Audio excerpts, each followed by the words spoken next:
और जंग की कुछ और खबरों के लिए देखिए इजराइल फिलिस्तीन टॉप 9।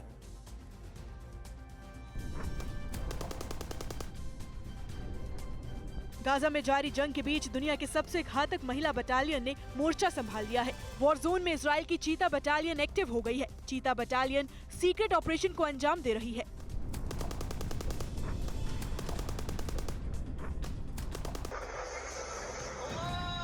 लाल सागर में हूती की तरफ से जारी हमलों के बीच अब इजराइल ने अमेरिका को चेतावनी दी है।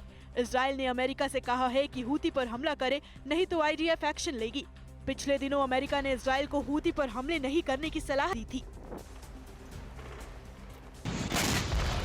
दक्षिण गाजा में ग्राउंड ऑपरेशन के दौरान इजराइल को भारी नुकसान हुआ है। खान यूनिस में छापेमारी के दौरान हुए हमले में इजराइल के 3 सैनिक मारे गए। जान गंवाने वालों में मेजर और कैप्टन भी शामिल है।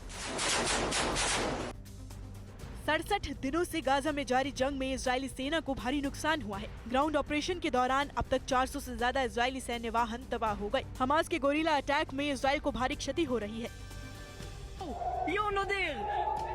लाल सागर में हूती ने फिर तनाव बढ़ा दिया है। हूती विद्रोहियों ने रेड सी में इजराइल को निशाना बनाया है।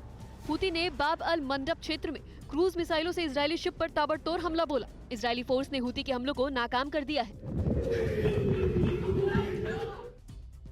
रेड सी में हूती विद्रोहियों की तरफ से इजरायली शिप पर हमले के बाद यमन फोर्स ने बड़ी धमकी दी है। यमन ने चेतावनी देते हुए कहा कि दूसरे देशों के जहाज इजरायली पोर्ट से दूर रहें। इजरायल से व्यापार करने वाले जहाजों पर हमले होंगे।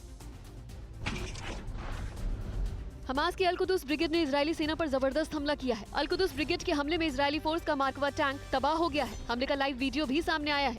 हमले के बाद टैंक के पड़खच्चे उड़ गए और उसमें भीषण आग लग गई।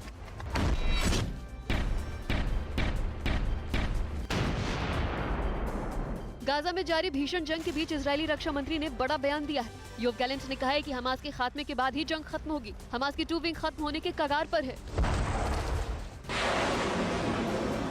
इजरायली सेना ने गाजा में रात भर भीषण बमबारी की है। गाजा के कई इलाकों पर मिसाइल से ताबड़तोड़ हमले हुए। इजरायली हमले में आसमान से आग के गोले गिरते दिखे।